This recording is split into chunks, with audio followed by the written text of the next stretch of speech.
We hope you enjoy this episode of the Modern Arizona podcast. But first, an important message for our listeners. Hello, this is Billy Tarasio, owner of Modern Law. We're a family law firm in Phoenix, Arizona, with offices throughout the state. We have attorneys who can help you with every aspect of your family law case.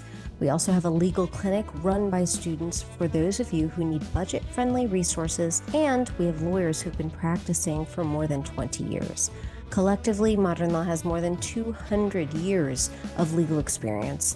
So when you hire Modern Law, you're not just getting an attorney, you're getting a team. If you live in Arizona and need representation, call us today. That's 480-649-2905 or visit us at mymodernlaw.com.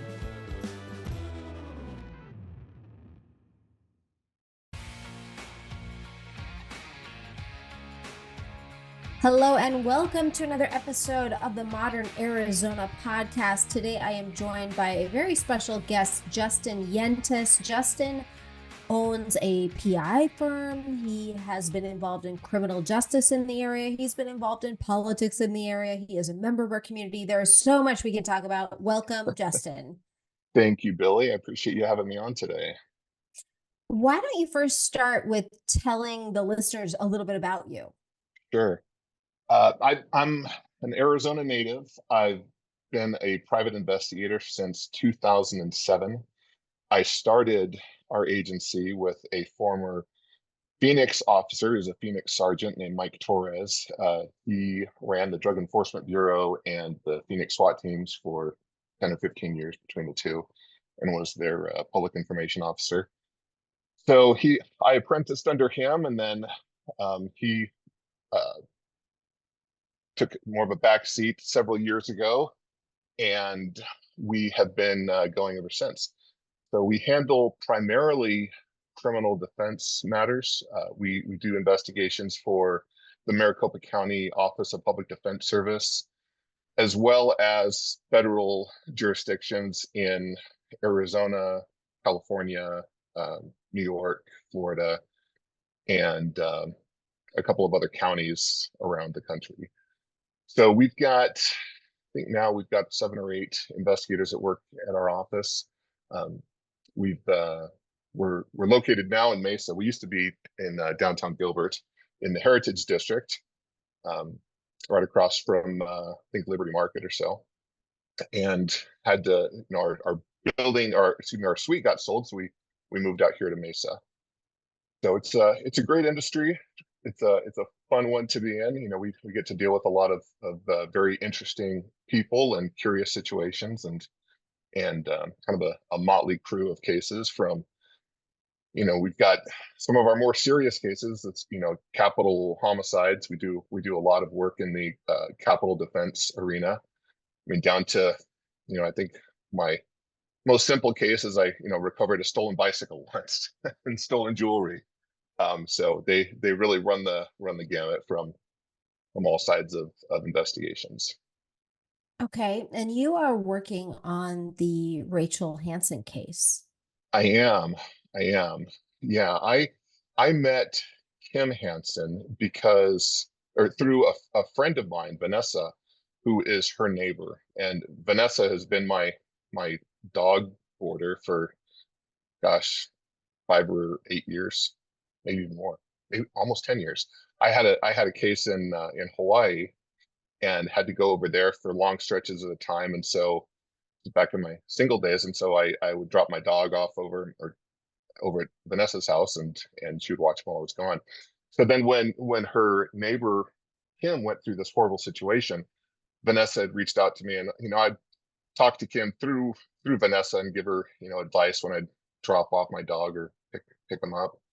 And so as a couple of years then went by, 2 years in fact, Kim was getting frustrated, obviously, with the lack of answers that she was getting. And so we had Kim come over to the office, and we met, and Vanessa came over with her, and we went over the case, and we agreed to help out in any way that we could. So we had, oh, go ahead. For those who are not familiar, can you tell people what we know about the Rachel Hanson case? Uh, Honestly, it's not a lot.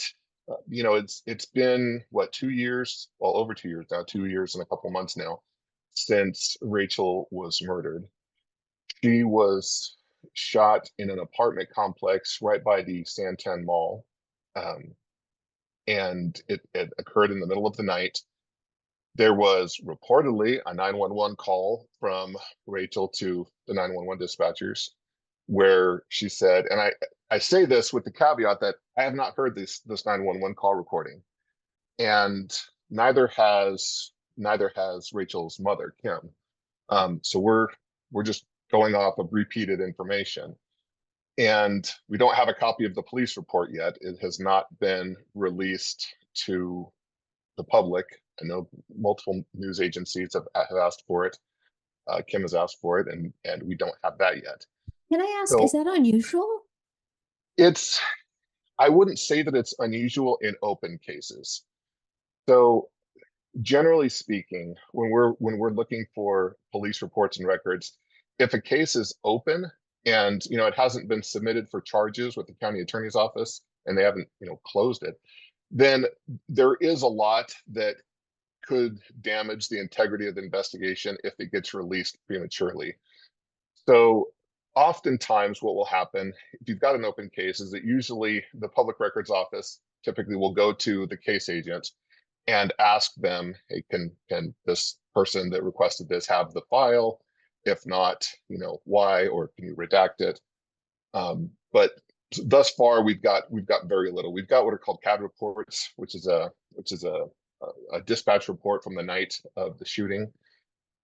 But what that is as the dispatch office and the police department is communicating with the officers on the scene, they take kind of shorthand notes on their computers, and they're just little line items of what's going on. So that's what we've got. I think it's probably a half a dozen pages of just line item notes from that evening, but that's all we've got. So So when you, you're a PI and you get this mhm. case and it's kind of a cold case, even though Gilbert PD hasn't closed it, they've said they don't have any leads, they've asked for leads. So you get this almost cold case, you don't have much to work with. What do you do? So normally we would get a copy of all of the reports that we could obtain, put that together, and then look at the areas that some prior investigator might have overlooked. Oftentimes when investigators and even PIs, I mean, whether they be private or police or insurance investigators, there's there can be a certain amount of tunnel vision. So you get an idea of what the case resolution looks like, and then information that confirms that suspicion you pay attention to, and information that goes against your preconceived notion you tend to forget about. So it's always good, and to have a couple of different people look at a case, especially when one has gone cold like this, and see if a fresh set of eyes gives new perspective. So in this matter, we don't have really anything to go off of other than Kim's statements. There's been some folks that have spoken to the media, and that's why we put out Kim's story in a video podcast, so that we could keep the community engaged. Keep Gilbert's a great community for going to bat for justice. I mean, we saw that in the Preston Lord case. So I was hoping that by sharing this information out in the community again, someone that had information would see it and send it in. So we have received several lead submissions from our tip line, and we're working on those, and we're hoping that additional leads come in that we can track down. Do you have a sense at this point in time whether or not this is going to be solved, or is it way too early to say? I'd say it's too early to say. I For me, I've got ideas of what happened. and a couple of what would be considered in the police realm an investigative lead, or yeah, I wouldn't go as far to say that they're suspects yet, in my opinion. But there's definitely a lot to look at right now. Okay, so it's definitely not over. No, no, in no sense of the word is it over. Let's talk about the Preston Lord case for a minute. There Okay, was a status conference yesterday. All 7 suspects were in court. there They was. they are talking about all sorts of things, and I want to ask you about several things that happened at that status conference. The first Okay. question I have is why, at this point, hasn't any of the defense attorneys filed for separate trials? So I've spoke, and I work for half of them, I think. None of them on this matter.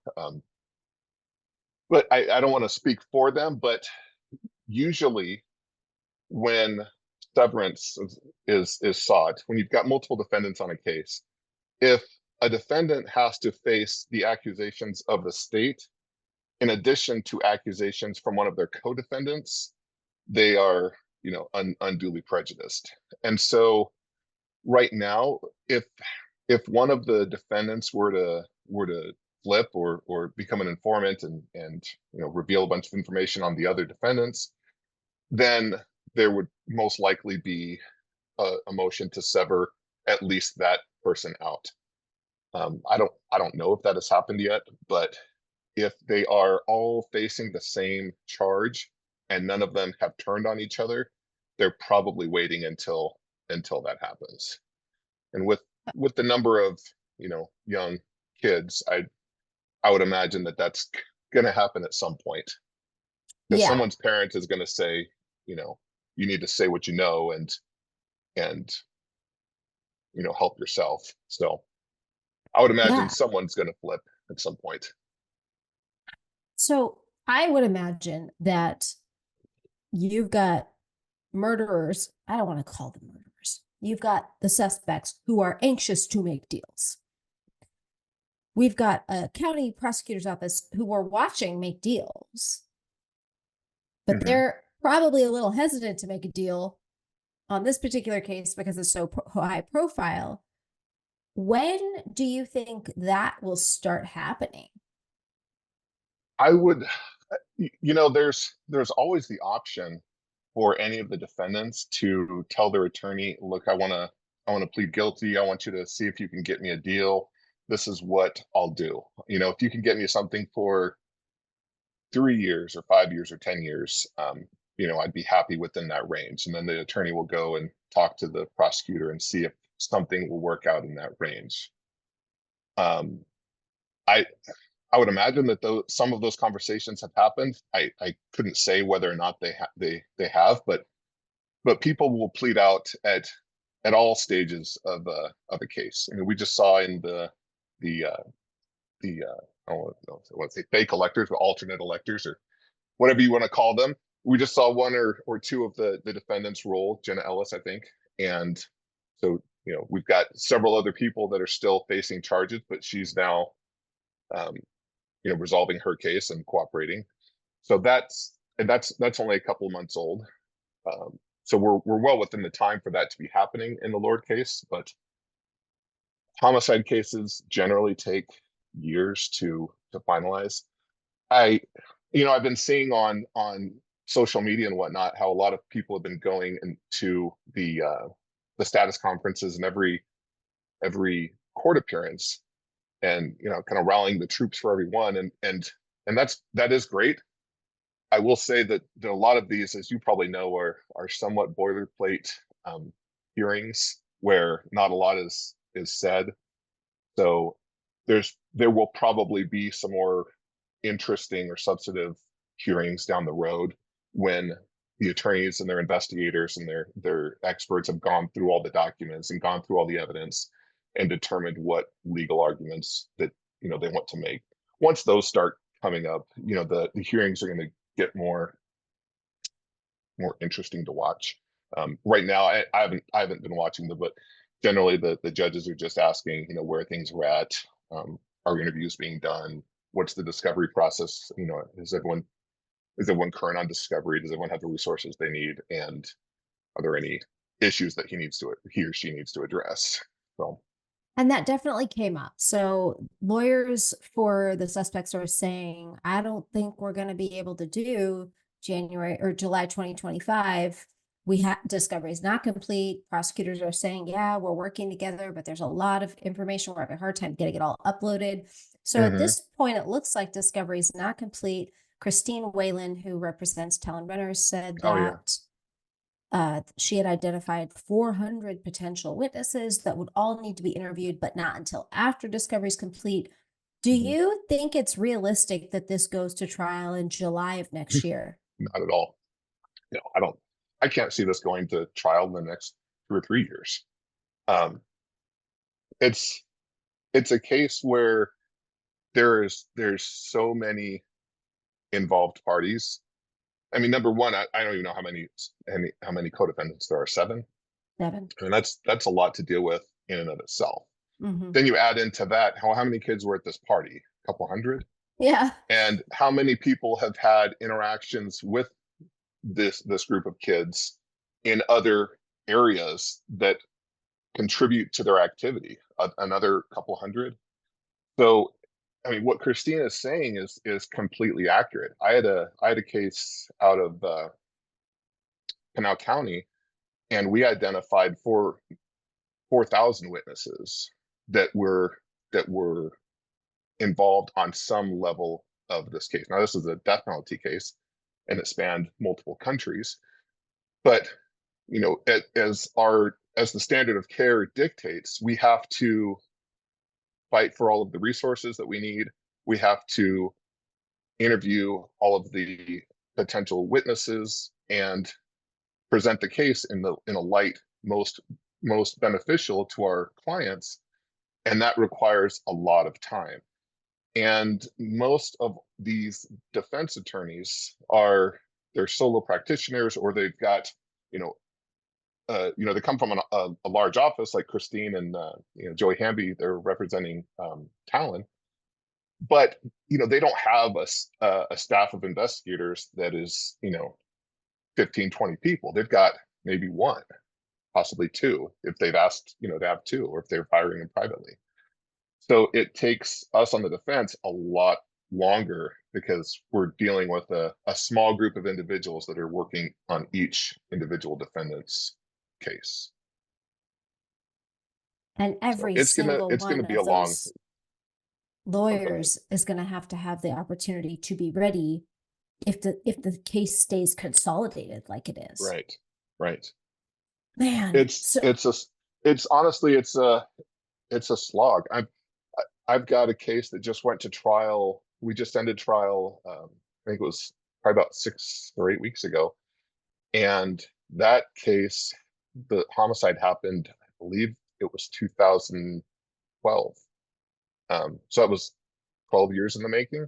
And granted, that was also death penalty, and we had a lot of hiccups on that. But I can't think of a time when a homicide case that I've worked has gone to trial in county court within the first 2 or 3 years at minimum, and it's usually in the 3 to 5 year range if it goes to trial that trial will occur. I want to That's ask why you. I don't want people to get frustrated because they hope to have something done very quickly, because it's a long process.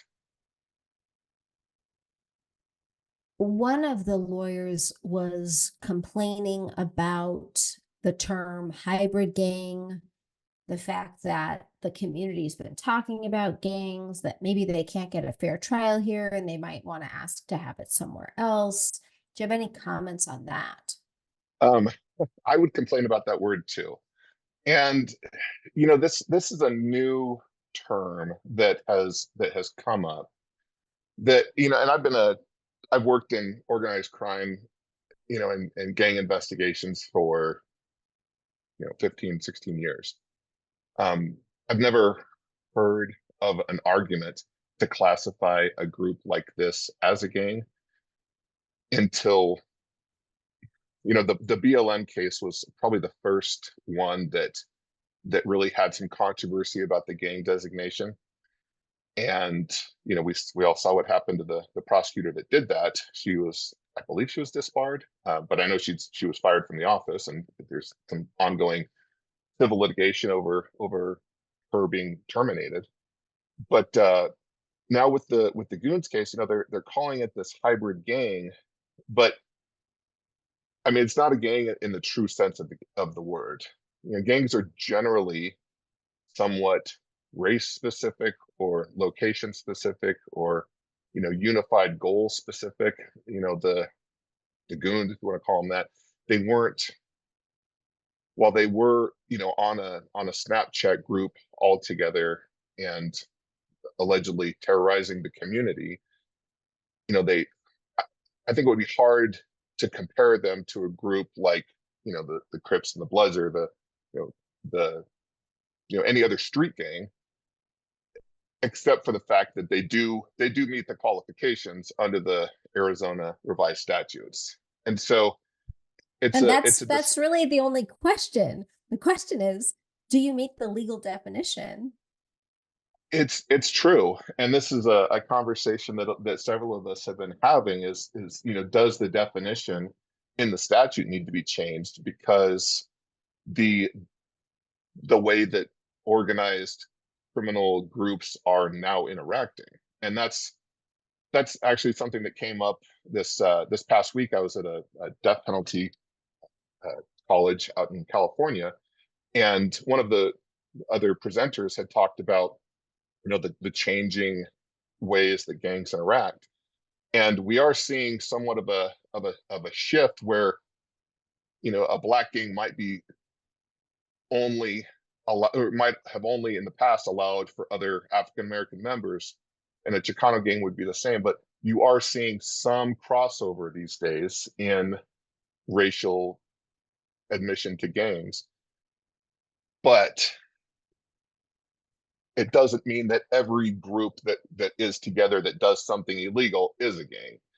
And so I don't know that the Gilbert Goons had the same intention to act and spread terror as the Goons, or if it was just these individuals that were sharing information about their individual terroristic acts that they were committing on others, in this Snapchat group. And it's probably going to be a policy discussion that's had over the next couple year or so, maybe even in the next session, where we re-look at what the gang definition is and see if the spirit of the law is still aligned with the letter of the law. Because I don't think it is right now. And I think that many people could be just like, you've got a law firm, Modern Law. I'm sure you've got, a Slack channel or a company-wide communication system. And if you all go out to a happy hour and someone starts, getting wild and committing illegal acts, you're all associated with Modern Law. You're all sharing what you're doing on. I'm not saying that you go out and cause havoc in downtown Gilbert, but you're acting in as a group. And if certain members of that group start acting out illegally, does that really classify everyone that's involved in that organization as a gang member? And that's kind of the tipping point that I think this hybrid gang issue is on, because I think it allows the prosecutors to designate too many groups as gangs that aren't really in line. It's not prosecutors that designate gangs, though, right? It's Arizona DPS, right? It is. Yeah, they have a gang designation, but as far as the gang charges go. Right. So, but let's this is important, I think. So, for a group to be classified as a gang, there is a specific organization within the state that has to say, yes, they meet the criteria. Yes, they're an official gang. Is that right? Mm-hmm. Yeah.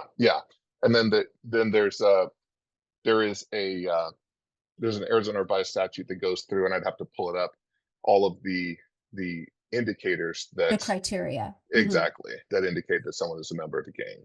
And in this particular case, the suspects in Preston Lord's murder are not being charged as gang members or with gang enhancements. So why Correct. does that even matter? Why does a defense attorney get to complain about this? I mean, we get to complain about, I mean, not granted, I'm not the defense attorney, but we get to complain about a lot of things. And, I think there is a certain feeling, I think, in the community that the goons are a gang. And I think that a defense attorney could argue that the defendants are being unduly prejudiced by the reference to them as gang members when they're not charged as a gang, when they're not giving gang enhancements, but they're being prejudiced in the media and on social media as gang members. Well, let's say So that's true. Let's mhm, say that is true.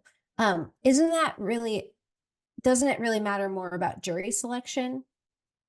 it will, yeah. And as these folks go into jury selection, they'll ask them, what have you seen in the media about this? Do you have any preconceived notions of the Gilbert Goons or Trust and Billy or Tom Renner?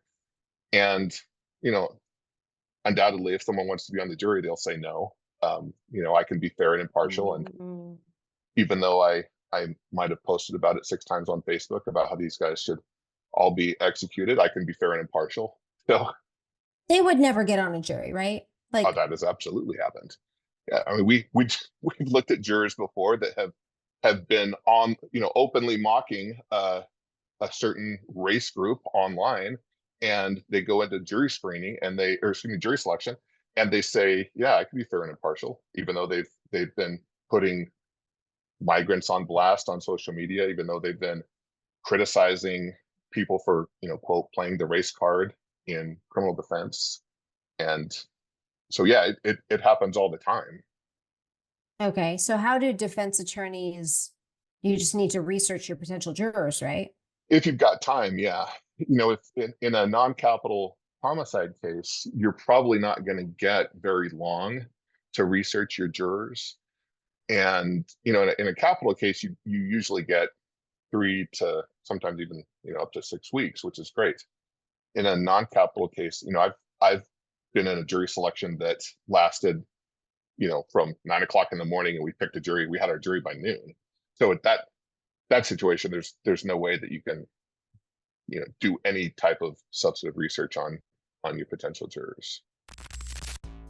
This is Billy Tarasio, owner of Win Without Law School and Modern Law. Win Without Law School is a program that operates nationally and helps people who are representing themselves or who just need more help. If you are in a family court case and you're feeling confused, you need direction, you need help figuring out questions to procedural or strategic issues, Win Without Law School can help. At Win Without Law School, you've got 2 experienced attorneys, me and my partner Julie LeBenz, who can guide you through the court process and help you troubleshoot your case. You've got access to courses, planners, checklists, and live Q&A. Our live Q&A is where you can get help from us and your community. We also have a closed Facebook group just for members where you all can share your experience, share your pleadings, get advice, and mentorship. Join us today at winwithoutlawschool.com. That's winwithoutlawschool.com.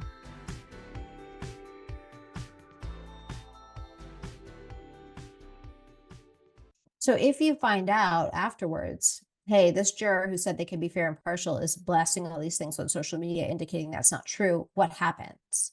Well, you bring it up in our instance, we would bring it up to the attorney, and then they would bring it up to the judge and see if the judge agreed that this person was not being fair or not being honest in their questionnaire or in their questioning, and if they're trying to sway the jury in any way.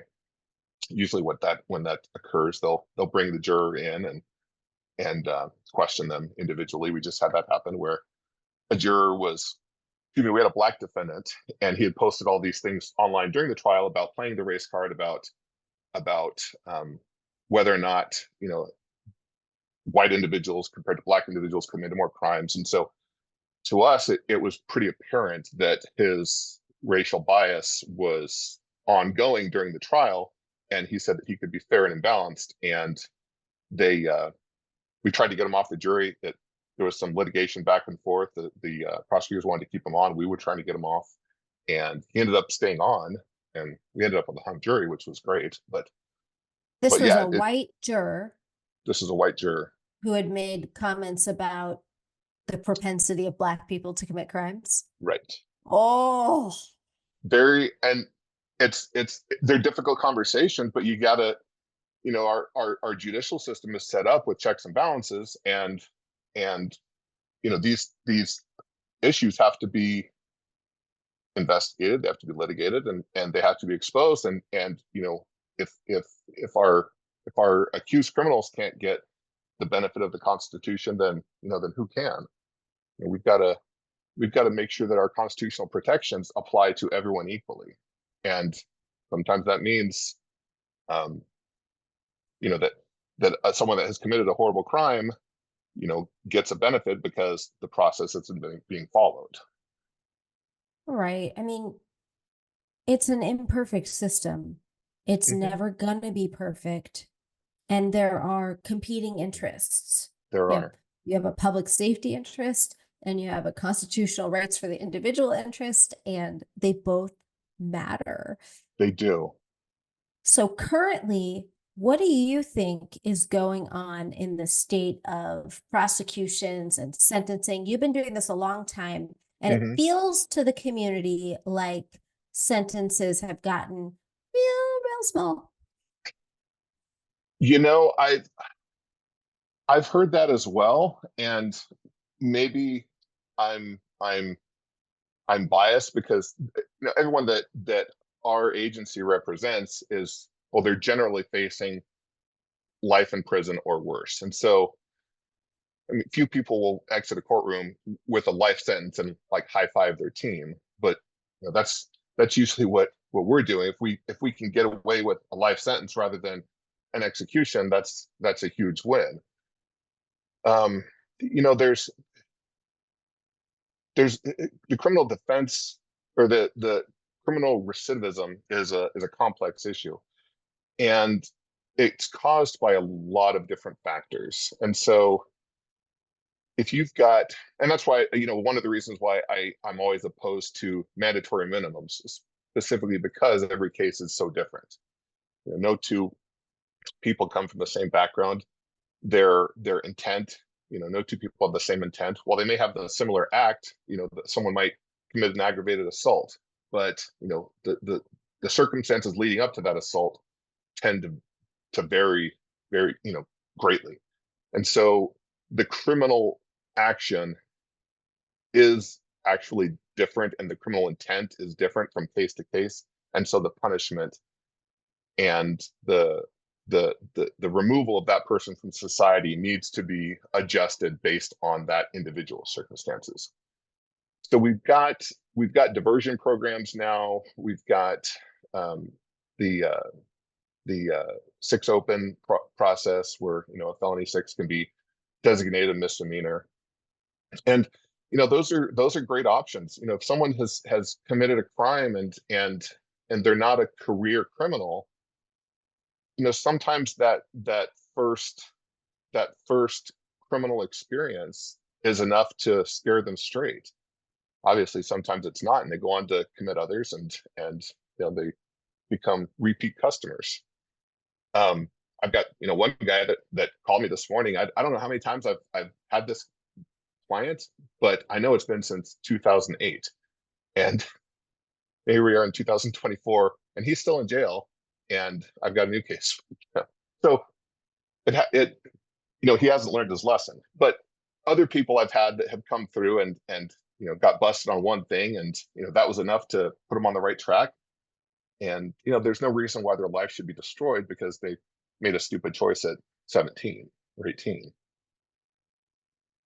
People disagree about that, certainly. They I do. agree. I agree with you. I don't, I just think like the earlier you can intervene and prevent these things, the better. Hmm. And it's just it's a tragedy to me that we're watching children commit the crimes they're committing Mhm. and then having to face the consequences they're facing. It's a tragedy. Well, and you've probably seen a lot in family law where, you know, often kids are the unintended victims of a family law dispute.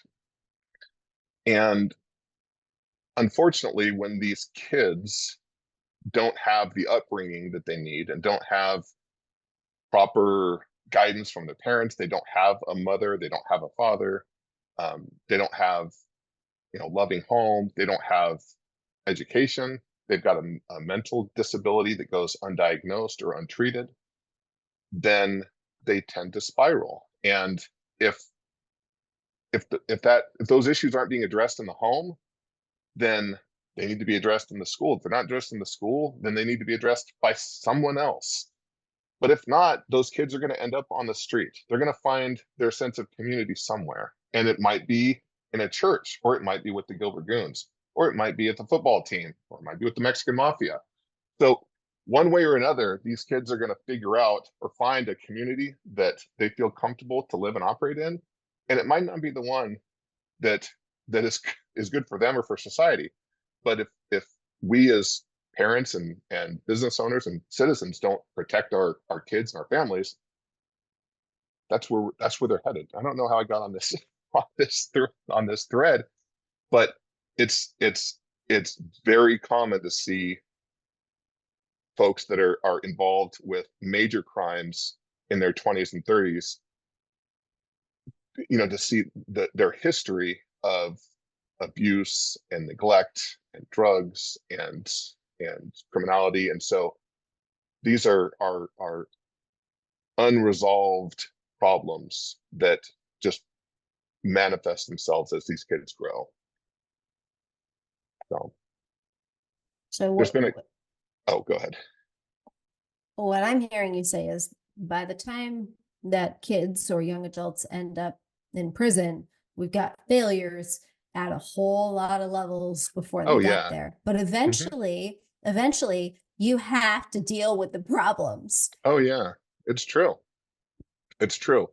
And there's multiple reasons for incarceration. And one of those reasons is to, show the public, hey, if you commit an aggravated assault, you're going to do this time in jail or in prison. If you commit a murder, these are the consequences. So the hope is that others will see that and say, well, I don't want to go to prison for 3 years, so I'm not going to commit this aggravated assault. Part of it is to protect the public. If you've got a dangerous person out there, you remove them from society, put them in a jail or a prison, so that the public is safe from this offender. And I completely understand that. Some of it is just to try and punish this person that has committed a crime and get them to not do it again. But each of these goals of incarceration can comes with its own set of pros and cons. So, Right. and each Right. one has to be analyzed individually. What do you think about the role of the Gilbert Police Department? Um, you know, I've spoken to, I've got a lot of friends that are, officers, and I've spoken to Chief Solberg and many members of the Gilbert um, government. I don't know. I couldn't say for sure that that that there was a definite failure on their part without seeing the actual case to see where it failed. You know, I know that there's a lot of frustration with the community Mhm. from cases that they didn't see result in an arrest, and that can be from a lot of different reasons. You saw a lot of a lot of reports that came in after this started making news, because I would imagine these parents and kids felt more secure that this was finally getting out there, and they'd be free to share their story of being, victimized and not have it come back on them.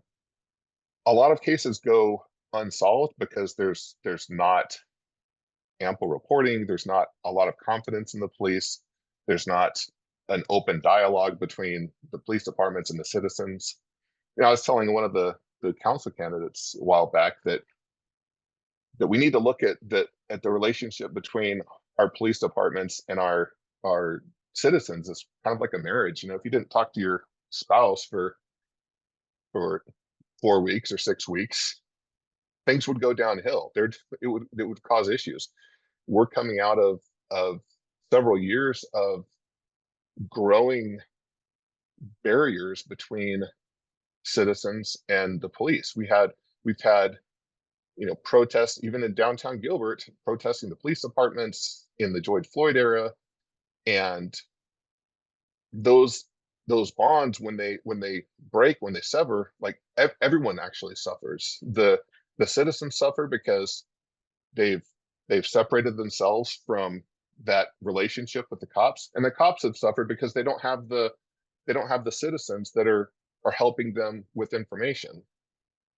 And that breakdown in communication, in my view, is what causes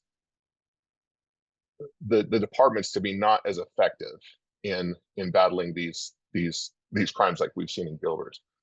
If we had officers that were in and around the community on a regular basis, not dressed in tactical gear and like they're going to storm Fallujah, but just average everyday folks that were interacting with the community, and kids that felt that these guys were there, and women were there to protect them and to work with them, and there wasn't an animosity between the two, I think we would see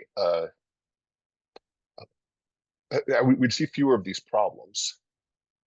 And I hope that Chief Solberg and the rest in Gilbert Police leadership see this, and that we as a community, as well as the police department, can come together and work together and not be pointing fingers, not us pointing fingers at them saying you didn't, you've got blood on your hands, and vice versa. We need to work together to make sure that our community is safe, because we're all members of this community.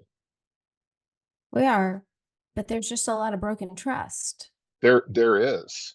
And And it seems difficult to see how that's going to get repaired. And it felt like when the Preston Lord situation came out, it felt like that was an opportunity to rebuild trust and get on the same page.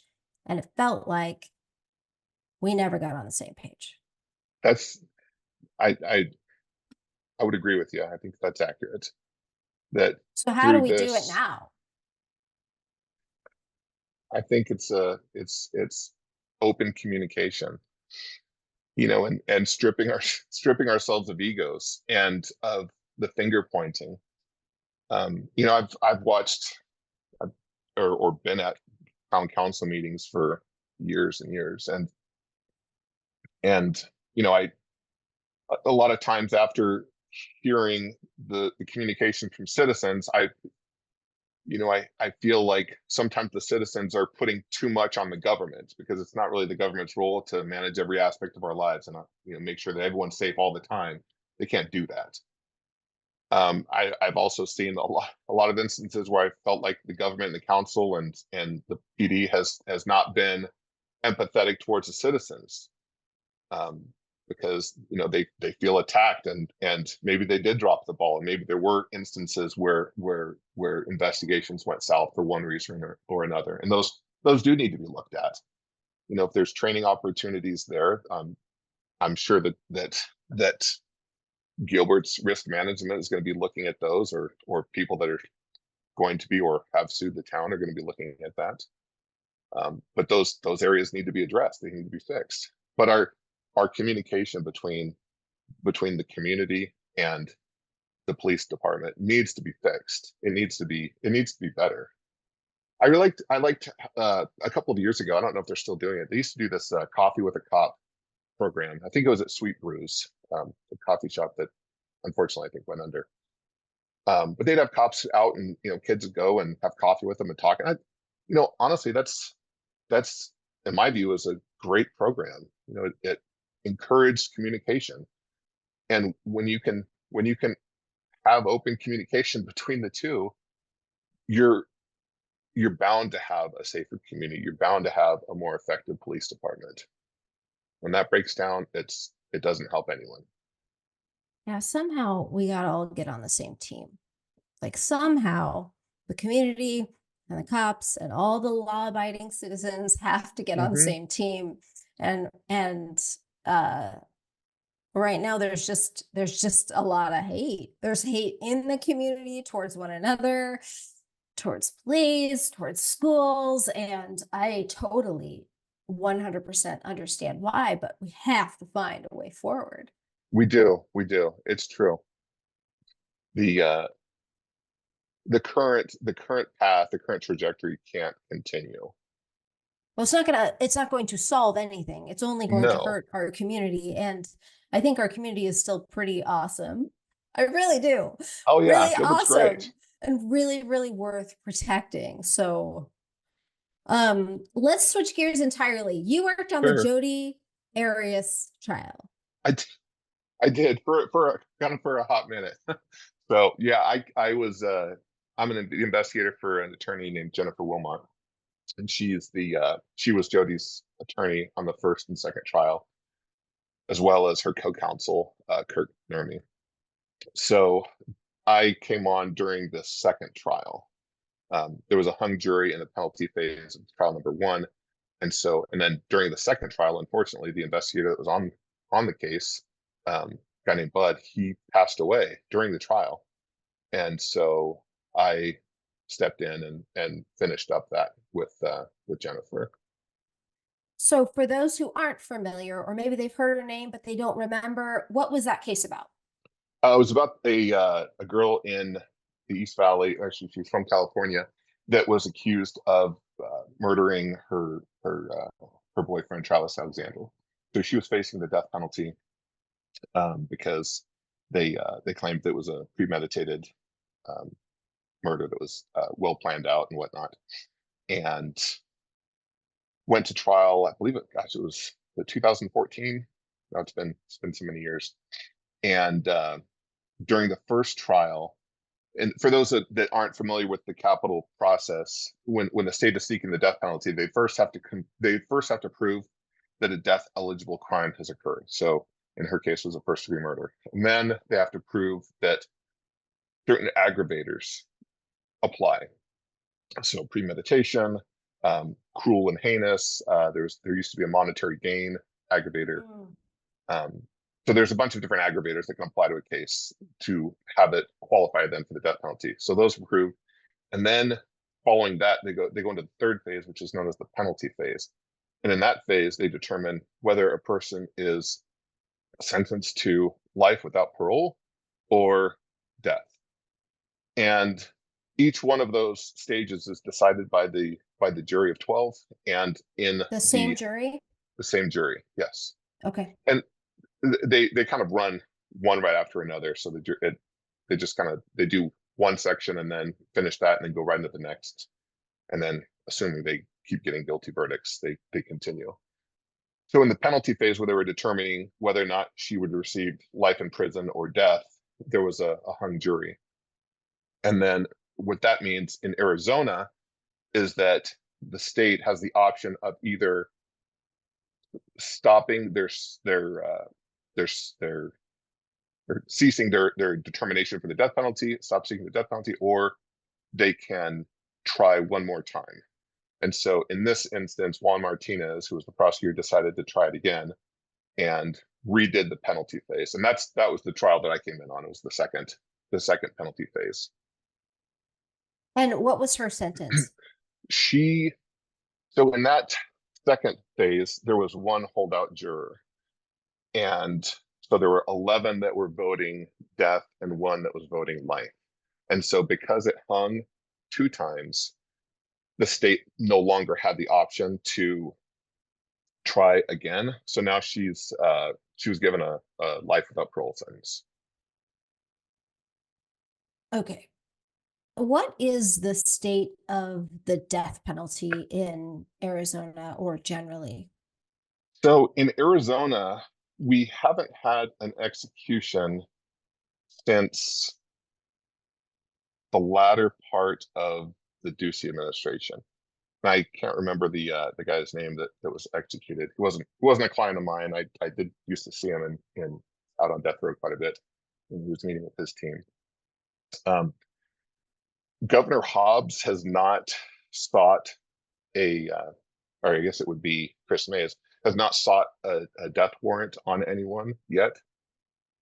There are about 22 to 25 individuals that have exhausted most or all of their appeals and that would be eligible for execution right now if Chris Mays were to seek death warrants on them. So they are on death row but have not been executed. And there's one of them who is representing himself, who has tried to get himself executed, and that one has been discussed as potentially the next one. What do you mean when you say he's tried to get himself executed? He attempted to waive his appeals, and I believe he's at the stage where he could and wants to fast track the path towards execution. So there's some discussion right now between Rachel Mitchell and Chris Mays about who can seek a death warrant, and I believe that's still in pending litigation. There's been some comments back and forth between the two offices, so we'll see if that moves. Okay, so Chris Mays is state attorney general. Correct. And so she could ask Governor Hobbs. That's how that works. You Mhm. would send up a request to the governor to execute. Well, I believe she would have to file it with the court, Okay. and then move on it from there. So Okay, and then she the would go to the court court, would and they would issue a issue death warrant. a death warrant, and then if there was a final appeal or something, that would go to the governor, who could stay that execution. Yeah, they would.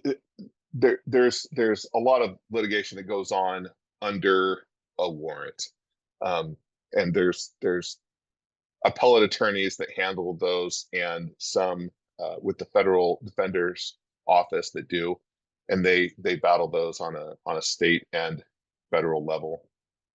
And the governor could step in and stop an execution. With Hobbs that might happen. I don't know, and maybe that would be her way of thwarting Rachel Mitchell if she were to be able to seek a death warrant. That the Okay, governor so would come in and stop it. Okay, so Rachel Mitchell is the county attorney, and She is. she has asked for a death warrant, and the attorney general has challenged her ability to do that. I'm trying to understand what you're saying. From what I understand, there's the discussion right now is, can a county attorney seek a death warrant instead of the attorney general? And that question, to my knowledge, and granted I haven't really researched it, this is just anecdotal information that we hear in the community of what's going on. I don't believe that's been resolved, but it's a pending question that is being discussed right now in the community. I can't imagine wanting to be the person that asked that somebody be killed. I can't imagine that that's a fun job. I can't imagine it would be either. I've sat with a lot of people on death row, and it's an eye-opening experience, because what you see in the news is limited. It's just limited information for what the news thinks is most important. But when you go in and talk to someone about their life and what put them in that position, and it's not to make an excuse for their actions, but it's more to put it in context. I mean, the stories are fascinating, honestly. I mean, I had a defendant who was facing the death penalty. We took him through trial, but he had gotten involved in a drive-by shooting, and someone that he was not shooting at ended up getting hit and died, and he was facing uh, capital charges. But when we started looking into his background, he was a severely abused kid growing up. He grew up in a drug house, raised by a prostitute. His father was a drug smuggler, and he got passed around from drug house to brothel to just horrible situations, one after another. And at one point, he got put into the foster system. And so we went and talked to all of his foster parents, his foster siblings, and they all loved him like a brother. And everything would have turned out differently, but then he was taken back out of the foster system because the system thought that he'd be better off with his drug dealing prostitute mother. And it was all downhill from there. And so he comes back into the home, and he's lost all of his his foster mother who loved him and cherished him, his foster siblings who were just wonderful people. And now he's back in this drug house. Now he's back living with criminals. And so it really should surprise no one that he turned out to be another criminal, because that's that's the environment that he grew up in. It's the same thing with another case that I had. A young man strangled someone, and he was 19. And as we looked into his situation, so obviously what he did was a horrible, despicable act, but we started pulling all of the records on him and pulled his foster records. And it turns out when he was in the foster system, when his foster parents couldn't get him to go to sleep, they'd choke him out every night. And so you take a 3-year-old who's been strangled every night to be put to sleep and then thrown away. His foster parents then went on the lam for child abuse. They got caught, or they got found out. And surprisingly, this kid turns out to be a strangler at 19. But looking at his life in context, you can see a direct connection to how he was raised and the abuse and the torment and the torture that he went through, and how that affected him as an adolescent. So to look at these folks and say that they have no value and they're just throwaway people, in my view, is just completely unfair, because they didn't have the same chances that we did, and they have had to endure things that no other human should have to endure. And granted, that has manifested itself in them committing horrible acts as well. And unfortunately, by the time we get the cases, these things have already occurred. But yeah, it's a fascinating line of work, but it's also very, very eye-opening, because you look and you see all of the failures and all of the times when someone's life could have been turned around and it wasn't.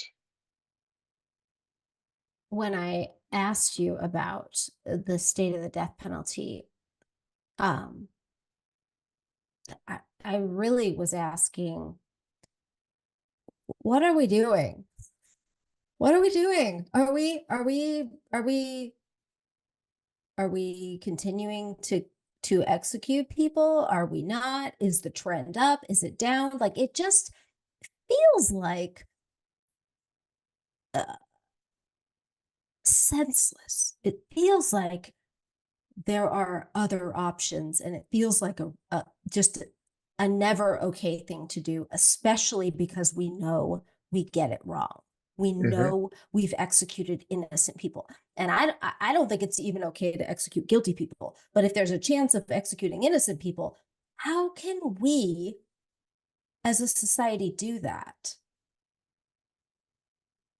Yeah, I'm with you on that. And granted, there are cases that I've had that I've looked at the acts that the person has committed, and they're just atrocious. I mean, there's things that I would never. I sometimes my wife or my daughter will ask, what I'm working on. I frankly can't tell them. I don't want to tell them because I don't want them to know that this stuff happens.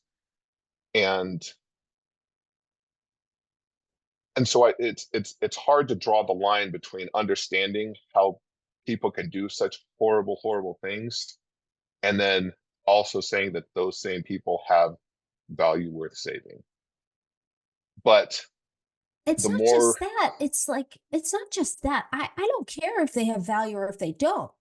I know I'm not supposed to kill people, Mhm, even if they're it's true. completely worthless, even if they're adding nothing. I know that our job as a government is to keep people safe, but like, why are we killing people?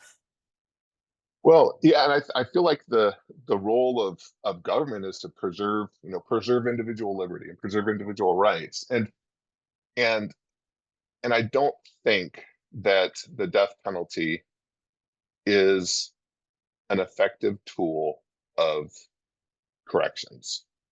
I don't think that those that face the death penalty or end up on death row ever looked at their crimes and said, I better not do this, or what if I do this? Maybe I'm going to get maybe I'm going to get the death penalty. I don't think that they have those thoughts. Now, I have had a defendant he was being interviewed after a homicide that was death penalty qualified, and in that interview, he said, that they're going to lay me down, they're going to put me to death. Um, so he knew right away, because of what he had done, that this was what the state was going to be seeking. But I don't think that it's a deterrent. Now, there's going to be a lot of people that disagree with that, but But if in it my was a deterrent, experience, then they would not commit crimes, right? Right? We would have, if that worked, if it was truly a deterrent, that would have been solved a long time ago. right, right, and it's what it does is it highlights the different areas of failure in society, and that's what we spend years as we prepare these for trial.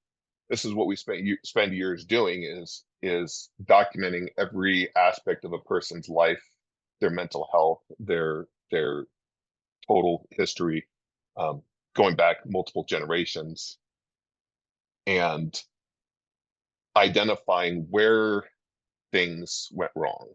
And there's always something. There's always a problem that has arisen, whether it be someone that's been severely molested, someone that's been had severe mental illness that went untreated. So instead of getting a psychologist, like psychiatrist, and medication and counseling, they get meth, and so they're self treating their issues with drugs, with street drugs, with opioids, and that just enhances the issue.